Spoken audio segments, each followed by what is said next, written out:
Riley. The Life of Riley with William Bendix as Riley.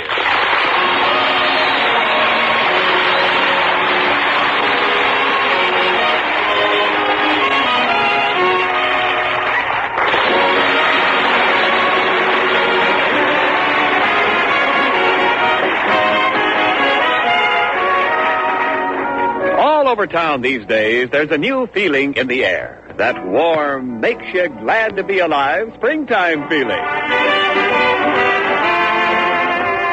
And there are new sounds in the air, too. Springtime sounds of romance. As thousands of hearts are expressing themselves in the universal language of love. There's a robin. And then there's the romantic call of the bullfrog in the pond. Oh, you don't think that's romantic? Well, it's plain to see you're not a lady bullfrog.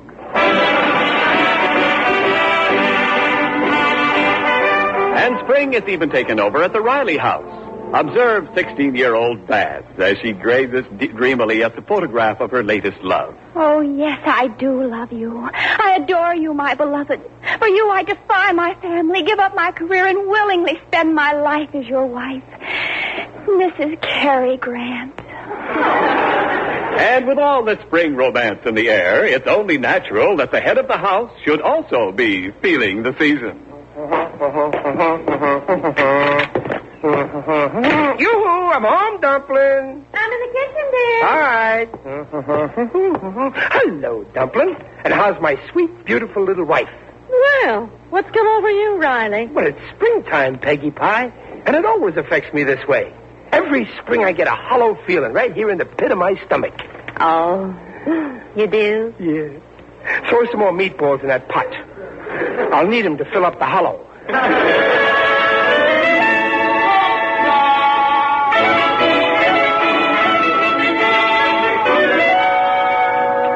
Oh, that was a great dish, Peg. I could eat this every day. Is there any more meatballs in the pot there? No, dear, they're all in your pot.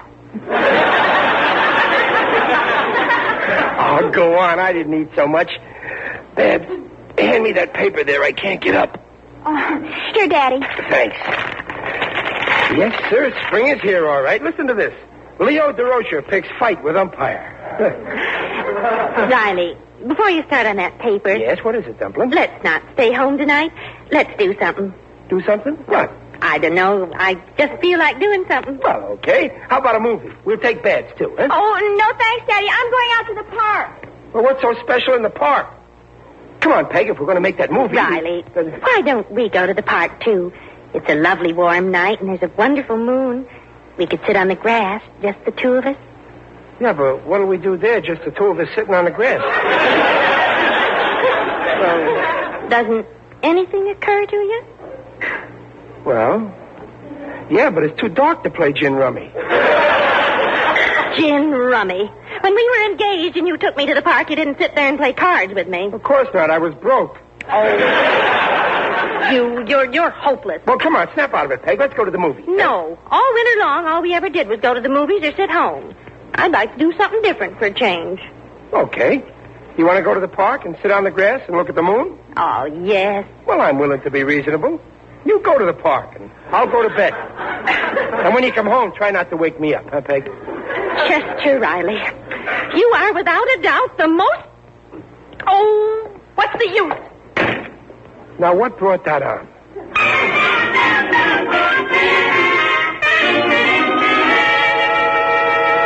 Hey, Riley, taking the air? Oh, hello, Gillis. Boy, this night sure is a nice spring night tonight. Yeah. What's eating you? Oh, I got a threatening letter from our new landlord. I'm way behind with the rent. He's money mad.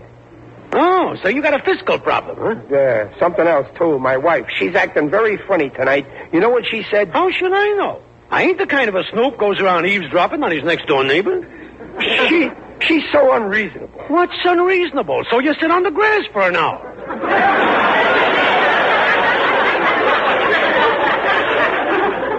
Gillis, you heard. Accidental. I smelled meatballs, so I followed up the scent, and before I knew it, there I was with my nose smack up against your keyhole. Well, I don't know what's gotten into Peg. It's spring, Riley. So what? What does she want from me? Don't you know what happens in the spring? Take the moose. The female moose calls to the male moose, woo! And the male moose answers, woo, woo. Then he comes a-running and he starts nibbling her ear. That's what Peg wants. That's what she wants? To have her ear nibbled? Where am I going to get a moose? Riley, don't you get it?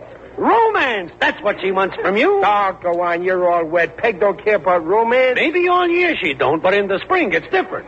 In the spring, wives come out of their shells like groundhogs. Yeah, but Peg and me, we've been married almost 18 years. Cuts no wives. Every now and then you got to give them a little romance. Force yourself. That's right. If you don't want a dog to bite you, you throw him a bone. Oh, Peg loves me without any of this phony romantic malarkey. That's what you say. But tonight, I seen an article in a magazine that says different. Yeah, what article? I cut it out to show you. Here, listen to this. Yeah?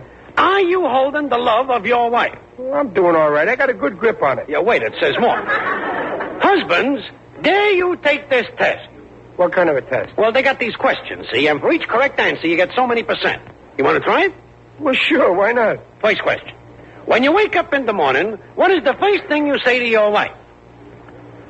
Take away your cold feet? Uh-huh. Number 2, do you pay your wife little compliments? Oh, sure. Why, just yesterday I said, honey, you wash my shirts better than any laundry. Not like that. Compliments like telling her she gets more beautiful with each passing day. I never lied to my wife. Uh-huh. Question number 3.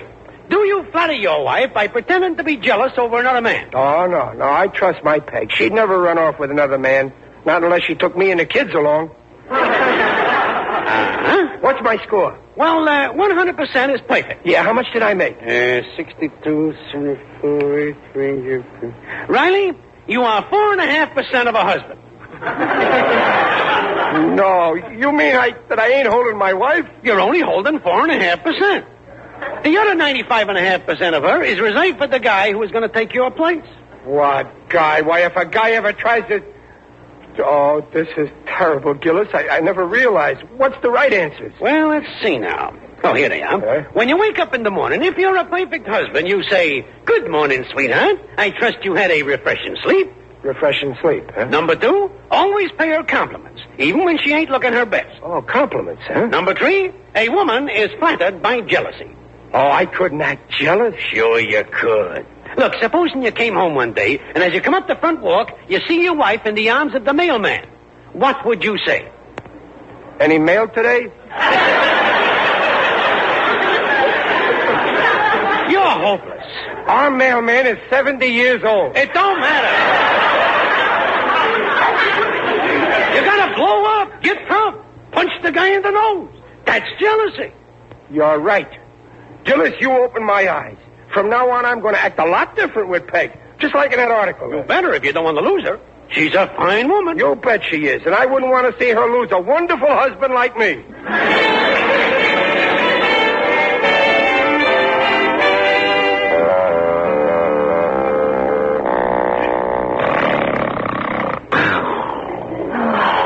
Riley.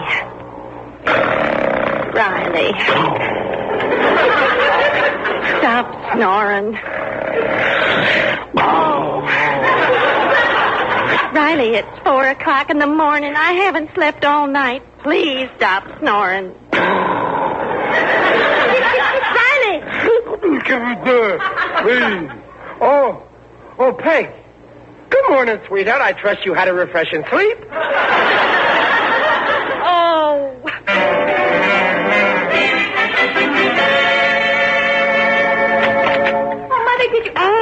Mother, what's that black stuff all over your face? That is you, isn't it? Yes, it's me, Babs, and this is a mud pack on my face, which I had hoped to put on in private. Oh, okay, I'm sorry. I'll leave. Hiya, Babs. Is your mother in there? Oh, yes, but she's busy, Daddy. Well, she's never too busy to see me. Oh, who is it this time? It's me, Dumpling. And may I say, sweetheart, that I never saw you looking more beautiful. Mr. Riley! Why, hey, what are you throwing that mud for? Peg, please.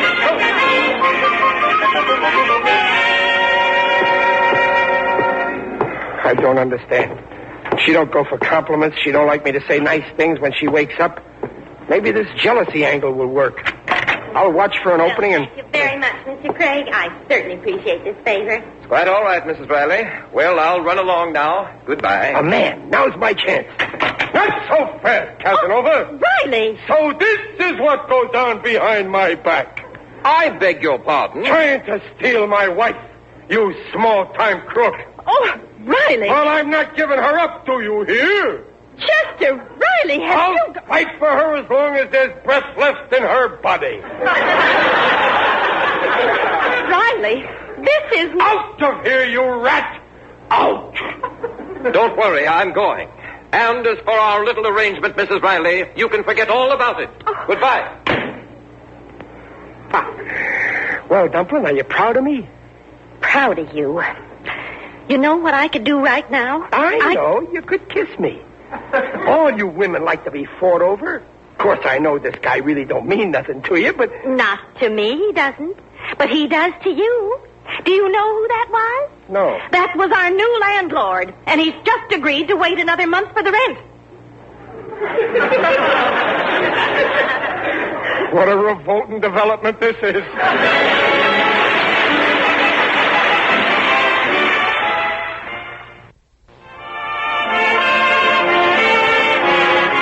And now back to The Life of Riley with William Bendix as Riley. Riley? Yeah, here I am, Dumplin'. Don't dumplin' me. Now listen, I'm going shopping. You meet me outside the grocer's in a half hour and help me carry some bundles home. Okay, but, Dumplin'... You know which grocer? The one opposite the park. Yeah, I do. But, Dumplin', about the landlord... I don't care to discuss it. Oh, please listen. I don't want to listen. You gotta listen. 4.5% of me is still your husband. You better give up riveting. Those vibrations aren't doing your brain any good. Now, don't forget to leave me. Now, Peg, wait. Oh, what's the use? Well, what's the matter, Daddy? What's with you and Mother? I think she's getting old. Mother? Yeah, I try my best, but I... Listen, Babs, you're almost a grown-up woman now. Suppose somebody asked you what's your idea of the perfect husband. Could you tell them? Oh, I certainly could. I've seen him often enough. You've seen him? Oh, you mean it's... Well... Oh, he's dreamy, tall and handsome. I ain't so tall. And that divine cleft in his chin. No, you mean in my forehead. That's where the beer barrel fell on me. Daddy, I'm talking about Cary Grant. Cary Grant? Of course, who else? Well, it's easy for Cary Grant to be a perfect husband. He's a bachelor. I mean in pictures. Oh, is he romantic? Oh, sure, he gets a pay envelope for it every week. But if I want romance, I gotta hand over a pay envelope. Remember that picture he was in, where he and his wife reenact their first date? At what? Their first date, on their 10th anniversary. They relived their first moment together, how they met and what they said. Oh, it was divine. Oh, it's the bunk. Oh, no, Daddy, it was a beautiful scene. Every woman in the movie had tears in her eyes. What, if I tried something like that with your mother, she'd give me the horse laugh. Oh, no, she wouldn't. She'd love it. Any woman would. How did you meet Mother, Daddy? Oh, nothing special. I bumped into her in the park, and she fell down. Oh, no. Well, you see, your mother was coming along the path in the park, and I stepped out from behind a tree and went... Oh, well, it must have been exciting. Yeah, it certainly was. She punched me in the nose. And then she gave me first aid, and one word led to another, and by the time my nose stopped bleeding, I was asking her to marry me. Oh, that's cute. Yeah. You know, Babs, Hey, your mother's got to go through the park? Yeah. Maybe I could... Well, I'll try anything. Yeah, why not? You really think your mother would go for this Cary Grant business? Oh, she'd be thrilled if you handled it right. Well, then I'm off for the park. You got to have the brain of an idiot to do something like this, but if that's what it takes to be a perfect husband, I've got it.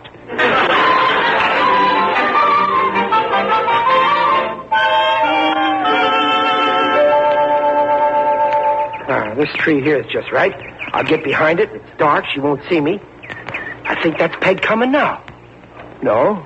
Yeah, it is. I can tell by her hat. Oh, boy, this is fun. I better get behind the tree. Hiya, Toots! What? You disgusting old masher. I'll teach you. Oh, hey, cut that out, lady. I thought you was my wife. Your wife? I hope things never get that tough, you old goat. Now, look here, miss. Have a little more respect for your elders. What's going on here? This man annoying you, miss? Oh, it's all right, officer. I know how to handle his kind. You run along, miss. I'll take care of him. Thank you, officer. Well, look, officer, I wasn't doing any harm. My. At your age, Buster. Don't you rusty Romeos ever give up? Well, I thought she was my wife. Oh, you thought she was your wife, so you whistled at her. It's plain to see you ain't never been married. But you don't understand, officer. Look, Buster, now do us both a favor and go home, will you? I got enough trouble with the young bucks in this park. I got no time to be riding herd on you old stags.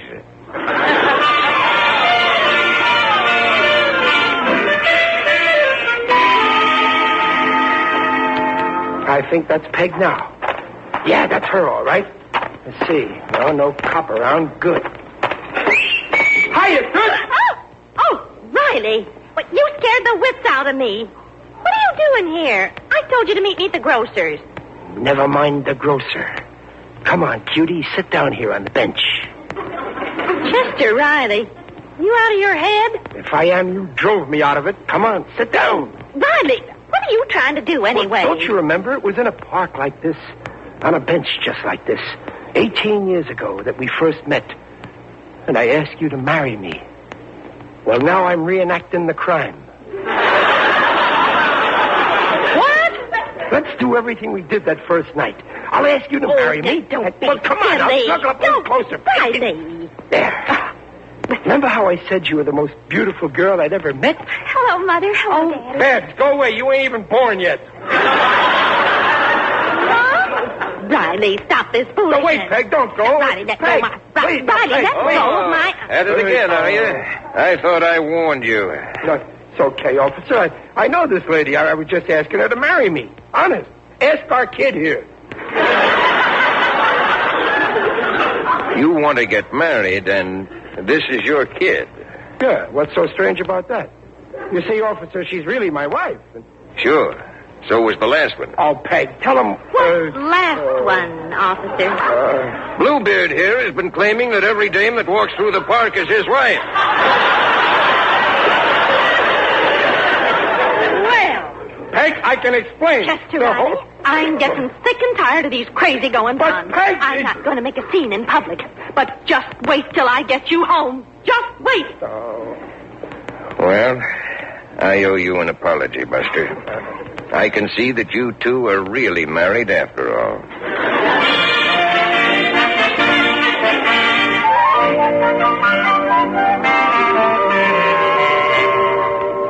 No, what a headache I got. I think I'll stretch out here on the grass.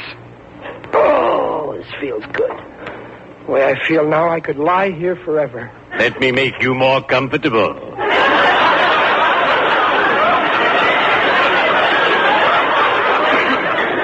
Who's that? It is I, Digby Odell, the friendly undertaker. Oh, I didn't see you, Digger. Don't bother getting up. Just lie there. What are you doing around here, Digger? Well, I'm on my way to the weekly meeting of the UEPGC. UEPGC? The Undertakers, Embalmers, and Pallbearers Glee Club. I'm singing a solo tonight. Me, me, me. I'm looking under a four-leaf clover. No, wait a minute, Digger. No, you don't mean under. You look over a four-leaf clover. Please, don't tell me how to run my business. Digger, I want to ask you something. Are you a romantic type? Look at me. Need I say more? And as a youth, I was even more dashing. My wife and I eloped to Niagara Falls in my father's business vehicle. Unfortunately, we didn't know that old man McGillicuddy was still in the back. Well, gee, what happened? Imagine my father's chagrin when relatives made inquiries about old man McGillicuddy And he was forced to reply, he's on a honeymoon in Niagara Falls. Well, I don't blame him for being sore. I didn't like it either. On a honeymoon, you know, to his company, there's a crowd. Well, what I mean, Digger, is are you romantic towards your wife now? Oh, heavens, no. Our relationship is very matter of fact. We don't get about much. Every night after dinner, we sit in the living room. We divide up the evening newspaper. She takes the society page. I take the obituaries.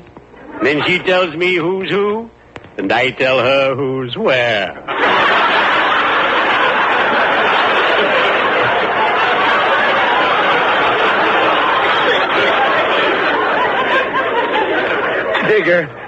Digger, I got into an awful jam. I thought Peg wanted romance. Oh, you're wrong.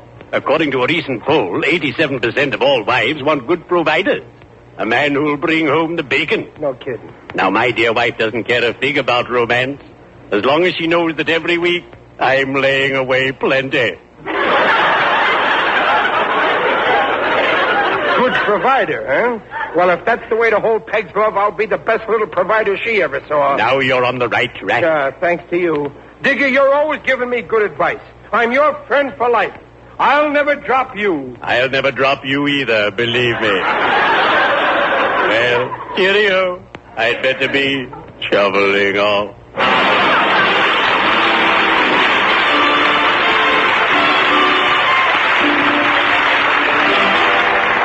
Oh, I tell you, Babs, I was never so embarrassed in all my life.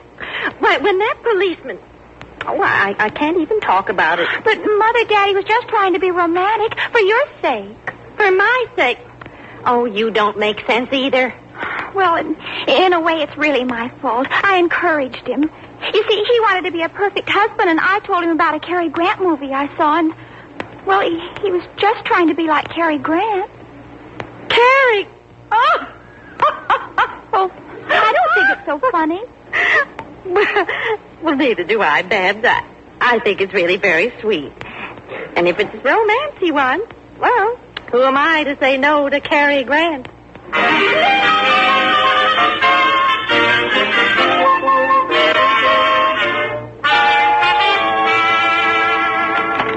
Peg. Where are you? In here, Riley. In the living room. Oh. Peg, Well, why are you sitting here in the dark? I'll put the... Oh, no, don't put the light on. It's nice like this. Listen, Peg. Sit down, dear. Well, where are you? Here. On the couch. Oh. Peg, about that trouble in the park. Oh, that's all right, dear. I was just trying to be a good husband. I know. But I didn't know how. I had the wrong slant. But now I know what every woman wants. You do, darling. Yeah. Close your eyes. They're closed. Hold out your hands. My hand? You mean my lips, don't you? No, your hands. Here, 5 pounds of potatoes. Potatoes? And here's a 10-pound ham to go with it. Right. And here's a jar of pickles, a bag of flour, and a head of cabbage. And look, sweetheart, 3 pounds of onions, all for you. Riley, what on earth are you trying to do? That's what every woman wants, a good provider. Oh, Riley. And here I thought you were going to be romantic. Peg, you mean you want romance? Well, what's wrong with romance? Well, why didn't you say so? Dumpling? Pucker up? Oh, why, Riley. Well, you haven't kissed me like that in... Well. You like it, huh? Well, I'll let you in on a little secret. While I was kissing you, I didn't think of myself as Riley. I imagined I was Cary Grant. You did? Yeah. And while I was imagining I was Cary Grant, I imagined you were Lana Turner. Oh, you did? Peg, wait, put down that cabbage. Peg, don't throw that cabbage.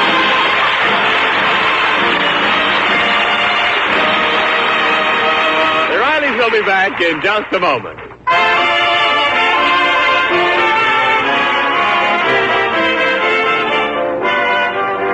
Well, Dumpler, now that I know what you really want, I'm going to be a changed man. From now on, I ain't going to be Riley the Riveter. I'm Riley the Romeo. Well, don't overdo it. Well, what do you mean? I feel 20 years younger. And you know what? This summer, you and me are going to take a little trip. It'll be a second honeymoon, just like our first honeymoon. Only this time, we'll take the kids along.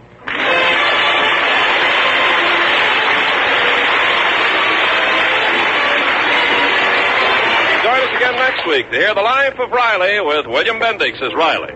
Mrs. Riley is Paula Winslow. Digger Odell is John Brown. The Life of Riley is produced and directed by Irving Brecker.